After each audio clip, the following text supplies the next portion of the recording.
Bonjour et bienvenue sur Yokasan Télévision et c'est Mingi Nanga Monabiso. Merci pour la fidélité, la confiance et bossa la rabiso et na boé Yokasan Télévision et ben mivino. Mon koya balamboka awalo bakakito ko mingi pensa na kombo ya Gule Chibobo les salons de Tchèque Sekedi. Et longo na mona mboka to koyeba na kobeta masolo et belé na plateau na biso Yokasan Télévision et na boé na ko misate na koleka na kopesa moyimbo ka mbote puis to koyeba la masolo na biso ya mukolo mwalelo mboto mona mboka. Bonjour Madame la journaliste, bonjour Nabalagno sur Yokasan Télévision, Yokasan Radio, Yokasan YouTube, en tout cas Balandino, Sobo s'abonner massivement à la chaîne Amina Gitoko. Vous allez copier Sabino information en temps réel. En tout cas on est ensemble, Nzamalola, à Pambola Bino, à Batelabino, tous pendant à travers notre journaliste Fatou Chamala. À vous l'antenne. Merci beaucoup Gule Chibobo. Tout le monde qui était le 7 ministre, il y a ensemble Bayamba qui est premier ministre Rosa Samaluko de Monamboka. Et Zala qui pour n'ani puis Masolo na bango Zaki pour n'ani. Merci Madame la journaliste. La banzi Tata Mukonzeko le Félix Antoine Tshisekedi a créé qui bien a lancé une initiative qui toque à Union sacrée. Et Zala qui avec un seul objectif, placer l'homme au centre de tout. Mais Bandoko Nabiso ensemble pour le changement. Bata la muka, bata fayulu, bata eside banini banini, baena nenga le koso. Yango moni un peu de respect na Moïse Katumbi na bandeko baba tout non so ba soutenir rayo. Si aujourd'hui Félix Antoine Tshisekedi est président de la République, yele mtasali ke lelo ozonga na mabele ya République démocratique du Congo. N'importe Kabila osuka na frontière à Soumalesa. Kabila boya on tata matambelo na République démocratique du Congo. Mais grâce à l'événement Félix Antoine Tshisekedi, tu es de retour dans soi-disant pays à en tout cas, un minimum du respect pour le commandant suprême des forces armées et de la police nationale, Félix Antoine Tshisekedi, chef de l'État. Boya mami yaba ndeko na biso ensemble pour le changement. Wazaki chef de délégation zaki Moïse Katumbi na cet candidat ministériel. Tout le monde qui Christian Mwando Koto Olivier Kamita, tout Koto Marie-Ange Foko, Bamsoussou ça ne sert à rien à Bakomo na bango. Bayaki et pas le premier ministre soit disant pour la Bakota na bango, mais la CPL na initiative à Malamo. Bayaki pour la Bakota ministériel na bango. Premier ministre soit disant parce que tant soit disant na cadre que Baye na ninga le Kosoa en voulant trop gagner on risque de tout perdre. Premier ministre Atalisi bango ba ligne maîtresse au bango bako Golanda. Premier ministre a ici bango union sacrée des intérêts égoïstes c'était union sacrée c'est autour de la valeur. C'est déjà idéal avec un seul objectif défendre les intérêts de notre peuple. Atali si bango na minute yo tozolanda poids politique en mututé tozolanda ba député belete tozola to pesa bino quota oyo bino boko pesa ba kombo oyo chef de l'état yemo ko nomi bango ba kini oté ba comment neti ko imposer chef de l'état nous voulons le quoi toza na ba député belé il faut au moins 8 députés chef de l'état pas question. Premier ministre pas question ah on a partage à gatete to ko pesa bino par rapport ya ndenge tout le monde va répondre à des critères. Pas ces critères, il faut avoir la solidarité, il faut être guerrier, il faut avoir l'expérience. C'est que les critères. Et puis avoir le souci à Mboka. Mais nous avons vite compris que nous sommes dans la assemblée pour le changement. Les alliés copiés à Félix Antoine Tshisekedi Kanda. Pourquoi pas Bilo Monika va leader Rwanda. Dans la assemblée pour le changement. Les jeunes vont travailler, mais ils vont répondre à des critères. Comment on va quitter? Il faut donner aussi la chance. Parce que le chef de l'État soucie des arts pour promouvoir la jeunesse. Le chef de l'État a besoin de Bilongiasika, Netiyababiso, Netiyayo. C'est que le chef de l'État soucie des arts que la jeunesse est la représentée dans le premier gouvernement, il y a pouvoir discrétionnaire chef de l'État. Parce que ça, on a le premier fruit. Il y a Tata Mukonzeko dans le pouvoir discrétionnaire. Dans le pouvoir discrétionnaire. C'est Ilunga Kamba. Azalaki pouvoir discrétionnaire chef de l'État. Azalaki chef de l'État. Azalaki de Kobon de la Kabila. Pesa 3 non pour Namoko. Mais actuellement, dans le cas où vous allez lire, ça Malukonde, Azana droit et RRT. Il faut Bata Moïse Katumbi Bazonga Nanzela. Il y a un autre qui a interpellé Bata Moïse. Un peu de respect avec le chef de l'État, Azakama, Naminote, c'est lui le magistrat suprême, un peu de respect. Il est le premier citoyen de la RDC masolo basolo na premier ministre atalisi bango été na minute oyo tous a besoin il y a peuple là longo na libulu parce que chef de l'état si mboko na libulu problème na eza aussi mboko na biso et comme même peu d'égalité na États-Unis na France na Belgique parce que chef de l'état est président non seulement République démocratique du Congo il est le président en exercice il y a Union africaine souci na eza qui mboko na biso de développer Afrique na biso de développer net mboko nyoso ya bapaya yango moni sama lukonda talisi Moïse Katumbi na batunaye atalisi bango ete union sacrée surtout la valeur et non intérêt égoïste. On les allés entretien au Moïse Katumbi na sama lukonde na bande konaye ya ensemble ba ko kutana premier ministre atalisi bango union sacrée surtout la valeur et non l'intérêt égoïste. En tout cas tant to ali ko loba bata Moïse bazongi na nzela balobi ba kopesa kaka quota au chef de l'état proposé bango. C'est qu'ils ont une imposition les abonnés. C'est que bazongi na nzela. Merci beaucoup Mwana Mboka. 24 mars 1969, 24 mars 2021, 52 ans depuis que l'un des pères de l'indépendance de la RDC nous a quitté, Joseph Kasavubu Mwana Mboka. En tout cas, nous remercions le chef de l'État pour l'initiative à Malam, pour la makanisa Malam, à Bibisaki, pour élever Joseph Kasavubu, héros national, au même titre qu'Emery Patrice Lumumba, dans Laurent Désiré Kabila. Le président Sobaleka a fait Joseph Kabila chanceté. Chef de l'État, il faut Luka Mukolo, Oyo, et vous avez la journée chômée et payée. En mémoire, il y a premier président, et pas de respect, parce que c'est le tout premier président de l'histoire en Mbokanabiso, c'est le tout premier président de l'histoire en Mbokanabiso, Oyo, chef de l'État, Félix Antoine Tshisekedi honoré, il s'appelle bien Joseph Kasavubu, le 52e anniversaire, où tu as Sila Kikoti Kabiso, c'est pour te dire que le peuple congolais doit soutenir Makanisa Malamu, Tata Mukonzekolo, Abimisaki, pour élever Joseph Kasavubu, Emery Patrice Lumumba, dans Laurent Désiré Kabila, au même titre que héros national net Joseph Kabila. C'est pour te dire que tout c'est un chef de l'État, mon colonel l'année prochaine, et ça a chômé payé en mémoire. Il y a le tout premier président en Mbokanabiso, Nakombo Joseph Kasavubu. Merci beaucoup mon Mboka. To betano masolo actualité. To ko ngambu ya 5 ba ko senga élection mais to kipo ngambu la muka ba ko lo baete Martin Fayulu lobby et politique ya Mbongo mon Mboka. Merci bien madame la journaliste. Biso IDPS na ba puku no samike mikiana. Ya moi j'interpelle la conscience. Il y a Batunion sur dans le cours pour postuler en 2023. Je vous rassure, s'il y aura bel et bien élection en 2023, Moutunion sera aussi représenté. Parce que notre candidat Félix Antoine Tshisekedi, c'est notre favori. Il est le chouchou du peuple congolais. Moutazong ici relation malamu. Yamboka na biso na mamboka papa, c'est Félix Antoine Tshisekedi. C'est que Félix Antoine Tshisekedi a la confiance du peuple congolais. Ce qui manque dans ce pays, c'est la volonté politique. Le problème, c'est quoi, madame la journaliste? Les gens comprennent mal. Le problème, c'est qui pour la Fayulu, Moïse, dans l'église catholique, il y a un pouvoir. Il dépêche à son pouvoir. Mais comme Dieu est le Tout-Puissant, parce que la seule personne qui a le Tout-Puissant, c'est Nzambe. Azana débité, Azana soukate. Belge, parce que le baote belge a le pouvoir, tu sais dans son pouvoir. Mais pour finir, Nzambe a boté le biso, quand le Tshisekedi à droite, avec le Pessabiso Félix Antoine Tshisekedi à gauche, c'est notre consolateur. C'est que biso problème c'est Yanine. Ba confession religieuse, ba bimisé la biso président, on dit maman na batu nyonso. On a une tendance politique de mon côté. On moni net rosa malonda. Na katuna d'église qui mangisi ba été, mais mabunda a entériné la désignation en tant que président Séni. C'est pour te dire que biso IDPS, nous sommes prêts d'aller aux élections en 2023, mais on ne peut jamais partir aux élections sans recensement. Et on a une déclaration à Amérique, le peuple congolais a une identité, mon côté, a un papier, mon côté. Mais Moutou a une volonté politique habitée. Mais le recensement c'est constitutionnel. Madame, la Constitution, c'est constitutionnel.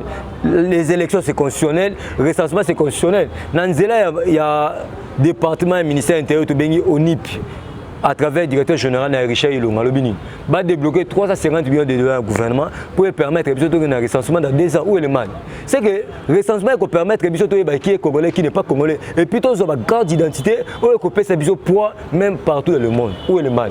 C'est pour te dire que on n'a pas peur des élections. Même si elle verrait demain, nous sommes prêts à aller aux élections. Le président de la République, quand on a président IDPS, dans le 24 avril, si j'ai de bons souvenirs, il y a 2018, à Lobaka, avec la machine ou sans machine, IDPS ira aux élections. Martin Fayulu a traité Félix Antoine Tshisekedi à Limbongo et à Kabila. C'est pour te dire que nous, IDPS, on n'a pas peur des élections. On est d'accord avec les élections, mais on ne peut jamais partir aux élections sans recensement. Parce que le recensement, il va permettre que qui n'est pas con. Madame la journaliste, pour la maïmatali gratuit enseignement.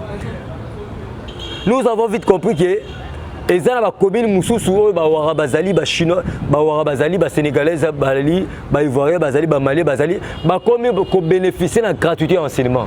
Or, gratuité d'enseignement est bénéfique pour le peuple congolais. Au moment où le chef de l'État, 4 millions d'enfants, qui est réintégré, grâce à l'événement gratuit d'enseignement. C'est pour te dire que gratuité d'enseignement, il faut bénéficier des Arabes congolais. Mais nous avons vite compris que les Sénégalais vont bénéficier de la gratuité d'enseignement. Il y a un ambition qui Basango, souci de Fayulu, à la présidence de la République. Parce que Basango, quand c'est les années, Baza soutenir l'Union européenne.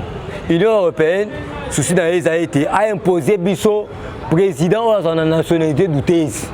Le coup, Félix Antoine Tshisekedi a la nationalité douteuse. Parce que Félix Antoine, c'est notre sang. Azali 100% congolais, c'est un quinois. Tu es papa, tu es maman, l'Union européenne, n'a pas la présence à Félix Antoine, c'est le chef de l'État. Mais comme Dieu est toujours Dieu, à l'Union présent à l'Union africaine, à Matissé le sous comme présent à un exécutif à l'Union africaine. C'est pour te dire que pour nous sommes réveille. On va conserver ces pouvoirs de génération en génération. Et le ballon président Aïcha Markabouna Kaboul. Le rôle d'un parti politique est de conquérir le pouvoir et le conserver le plus longtemps possible. Car on est le président Aïcha Markabouna Kabouna Kalobaka, il dépêche au pouvoir aujourd'hui, il dépêche au pouvoir demain, il dépêche au pouvoir éternellement, mais conformément à la démocratie. Parce que si on le fait éternellement, Félix fera 5 mandats. Kaboun, on a bien la fidélité, Père fera 3 mandats. Augustin Kabou, il y a 47.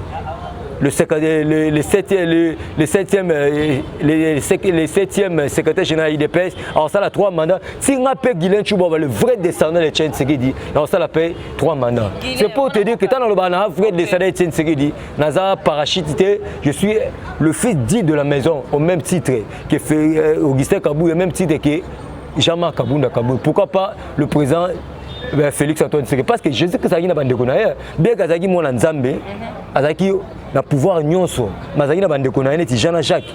Bien que président de la République, président de l'Union africaine, c'est notre frère. C'est notre sang. Bilan il beaucoup présenté le peuple en 2023 parce que jusqu'à présent bilan mon côté et ils ont mon anaté que donc ça ne marche pas jusqu'à présent et le côté là. Ah madame la journaliste Mambo Ali Koluba au Vanana Congo au Vanana États-Unis d'Amérique. Permettez-moi au moins le premier année je te comprends pas sur la journaliste. Au moins le Kabouanga c'est un succès politique. C'est la raison pour laquelle le président de la République, Félix Antoine Tshisekedi a nommé Eric Yindou à la tête de la presse présidentielle. Non seulement il y a nous Bisso IDPS à travers Félix Antoine Tshisekedi. Nous avons un bilan à présenter en 2023. Pour le premier bilan, le chef de l'État n'a plateau des Nations Unies qui a été gratuit enseignement vous allez combattre. Alors qui a été le 2 septembre 2019, la gratuité de l'enseignement est gratuite. Grâce à l'événement Félix Antoine Tshisekedi, 4 millions d'enfants au Bazongin Zela qui est là. Ça c'est 1. 2. Décrispation politique. 3. Exilé politique Bazongin Mboka Nabiso. Limora Moutaliboso, premier bénéficiaire, Moïse Katoumo, le Loromo Bunsabiso. 4. Mais à comment le costo de l'Union sacrée, tu vas payer 8 ministères. 4. Nani passeport. Et l'on a $250 et comme il a $99. 5. Nzela elengesa. Hein? Oh, le Salema Soki pendant 80 ans, grâce à Félix Antoine Tshisekedi, chef de l'État Saliango. Non seulement le chef de l'État Félix Antoine Tshisekedi, infrastructure, nzela kana chikapa chintunga olongo wana kalemi directeur général ya NCCC trafic forestier ndo sala soute mais tant que ali kolobawa nzela kalemi nzela likasi nzela ya Lubumbashi Kasumbalé nzela trafic forestier ezongi non seulement wana makambe belé Félix Antoine Tshisekedi asali azongi si relation bilatérale au ekatana ki da Belgique le chef de l'état qui convaincre ba australien pour na ba yotali barrage à Inga oyo bata Kabila ba négocier qui de 1 à 8 barrage à Inga de 1 à 8 na 14 milliards de dollars le chef de l'état négocie on a 6 milliards de dollars non seulement on a le chef de l'état lobby il faut mon Congo azonga ninga zalaka kala. C'est pour te dire que nous avons un bilan à présenter en 2023. Nous avons un président qui a la volonté politique. Hein? C'est pour te dire que nous avons un bilan à présenter. On a un bilan belé. Hein?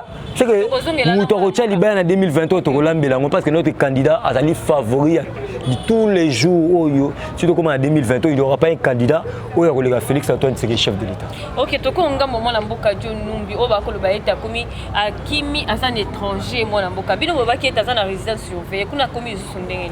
Madame la journaliste, c'est une fausse information. Télévision, moi je vous donne des informations à temps réel. Nengazawana akoki ko bimali bande ya mboka te sa ministère affaires étrangères ba justice ya mboka na biso yeba nengazawana za na résidence na ye en attendant batindela invitation akene ko comparaître pour na liwa ya Floribert Cheber azaki numéro 1 à 100 fois. Madame la journaliste, tu vois la justice qui est à mollo. Hein? Mollo. On ne brutalise pas la justice. Donnons le temps au temps. John Numbi va comparaître. Le lot Karina va comparaître. Le ministère public a aussi Karina à la condamnation à 20 ans de prison. C'est pour te dire qu'on ne brutalise pas la justice. Laissez la justice faire son travail correctement. Car la justice elle est indépendante. Nous avons une indépendance. Mais ce qui est vrai, John Numbi a libandé à Bokatasa na Mboka na biso dans des résidences là et en attendant la justice a tenu l'invitation à qui nous répondre à la justice et vos apaisements Maïmatalio Kimi c'est une fausse information c'est qui est voisin na Mboka na biso en attendant la justice à Mboka na biso et tenu l'invitation. OK, merci beaucoup Guilain. Mon Mboka tout le monde pas molera ko ça maquiller ko ba été ba senga bongo récompenser bango la pétition on ba ça da ki Jaline Makunda mais tisiko ba pesi bango misolo na bango te pe mi to ko balaka ki bango pe ba pesi bango tout le monde. Madame la journaliste soyons sérieux. Est-ce que Molière a un profil d'être un ministre? Soyons sérieux. Hein? Parce que on est rétroviseur et permettant chauffeur à la cime. Soyons sérieux. Est-ce qu'un lembalem a un profil d'être un ministre? Soyons sérieux. Quelle récompense? Tout le biboy. Union sacrée partage à gâteau. Sauf que boyen esprit le cours sur la union sacrée zaté. Hein? Souci n'a a été chef de l'État nommé Batou Yachouan Naye. Ba imposer chef de l'État té. Nous vous demandons chef de l'État ba imposer au té. Batou yo ba ministre ba ministre Yachouan Nayo. Tous on a besoin jeunesse pèse à la représenter. Si on a imbikai, au sein d'un ministère, on a 4 députés comme un ministre. C'est pour te dire que chef de l'État, ce qu'on a réussi, Bilonga Sika est à la mingité. Bilonga Sika est à 10%, 90% à Bilonga Sika. Non, on a raison, c'est un sorcier politique, il n'a pas un profil d'être un ministre. Laissez-moi évoluer, madame la journaliste. Lemba a reçu quota na FDC. Ce qui a vérifié. Mais je ne pense pas que le chef de l'État Kokocha Moutouneti est un sorcier politique comme Lemba, une personne qui n'a pas un profil d'être un ministre, comme un ministre. Kotawana, ils ont revenu quand ils ont un profil comme un ministre.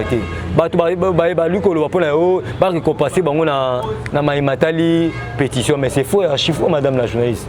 Pétition, vous avez qui Yomoko. Vous voter, vous savez combien? 281 députés au Basali qui balongla Janine Mabunda. C'est pour te dire que Moïndo, comment est Moïndo? Anigia comme un député spécial. Il ne faut pas nous intimider. Nous avons un président, c'est un boxeur. Lemba. Moïndo Zangi.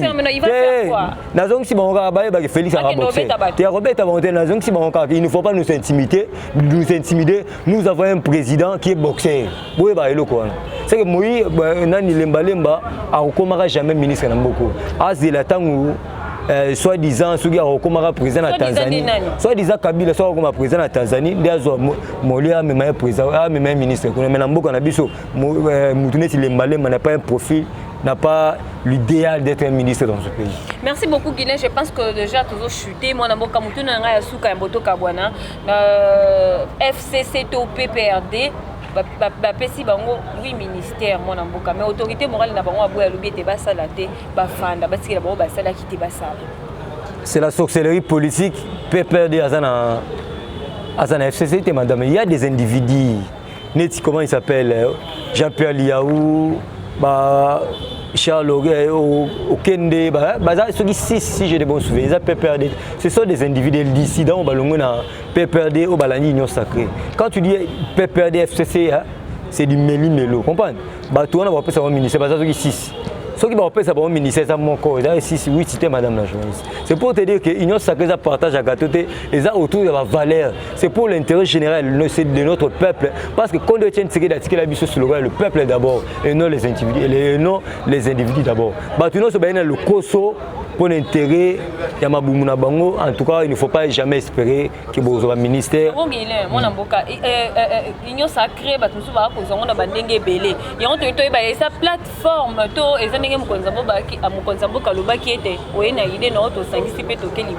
non, Union Sacrée, la plateforme, c'est une idéal du chef de l'État avec un seul objectif, il y a peuple d'abord.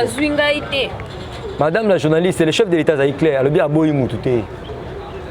Parce que Moutouno s'en a passé. C'est pour te dire que l'IDPS, on a besoin du peuple à se retrouver. Nous avons lutté pendant 37 ans de lutte pour que l'un des 4 matins, le peuple congolais se retrouve. Ce qui est bon pour l'IDPS, c'est bon pour le peuple congolais en général. Comprends, madame la journaliste. Il y a toujours interpellé conscience, il y a une union sacrée, le Koso, l'intérêt, le peuple d'abord. Parce que nous, IDPS, nous avons lutté pendant 37 ans. Et ça pour l'intérêt de la famille politique de l'IDPS, mais nous avons lutté pour l'intérêt général, le peuple d'abord. Merci beaucoup, Guilain Tubois. Merci, Balanino, sur la télévision et vos apaisements. Si tout va bien dans 2-3 jours, gouvernement. Le tout premier gouvernement, il y a pouvoir discréditer un chef de l'État Kobima et vos apaisements. Chef de l'État a zongi qui premier mortier parce que là comme monsieur Zopé c'est condamné c'est la même mende, ba Jean Lycée Mboussa, ba Mbikai, donc mon moi toi l'État j'ai salami, mais si tout va bien sauf imprévu, la fin semaine gouvernement Kobima. La pesi bandeko nga nyonso baninganga na ba baninganga te mbote. La pesi ya mo baninganga mingi ndeko na Yves Bouboul na Londres bambote belé, maman nanga Marie-José Mbombo na Suède bambote belé, maman nanga Kapinga na Belgique bambote belé, celui qui zika Belenditi Mwanza bana tout la coupe adorer l'éternel bambote belé. Ceux qui vont besoin de contacter pour avoir la vraie information, Bobinga na plus 243 81 99 18 616. Plus 243 81 99 18 616. Je suis sur WhatsApp Bobinga Borozonga. Bye bye bye bye. Bye bye bye bye bye bye. Là c'est un Guilain Tubois, les salons de Tchéti Sekedi. Moi je dis un grand merci à toute l'équipe de King de Education en télévision. Un grand merci à mon président Delphine Education. Sans oublier, je salue le coordonnateur Papa Blettitengue. Derrière la caméra, je vois Rodin Poi, je salue Sarah Lupungu, je vous dis merci. Un grand merci à tous nos abonnés qui sont partout dans le monde. Abonnez-vous massivement. Restez toujours scotchés sur notre chaîne Education en télévision, Education YouTube, Education TNT, Education FM. Restez toujours branchés. Abonnez-vous massivement. Là, c'était votre humble servante Fatou Chamala. Quant à moi, je vous dis merci et bye bye. Awa Tozana Boulevard, poids lourd, entrée Ndolo, numéro 37. Awa Tozote Kaba produits alimentaires en gros et en détail. N'a pris à le peuple d'abord, maison les greniers, prix à moins cher, Fachi Béton, Tolia, Totonda. Bana Congo, Bana Mikili, monde entier, Mobimba, Baoui Balinga Walanda Yokason. Tala Mokili Moni, Ozo Kate Moué Loko Ezali. Donc chez Papa Laurent, na maison les craignés, na maman na nous, okokoma wana, so komi, okomona ba prix o ya ba biloko, même niveau ya Bruxelles. Donc produit wana ça toujours na Bruxelles pour en désordre. Kende kuna yo moko missionnaire témoin. Ko vanda te, pour ça na pembeni, oko vivre qui vivra verra. Tango okokoma yo ko comprendre que te, masore za lindenge nini, kolia kotonda nyata borto Fachibe.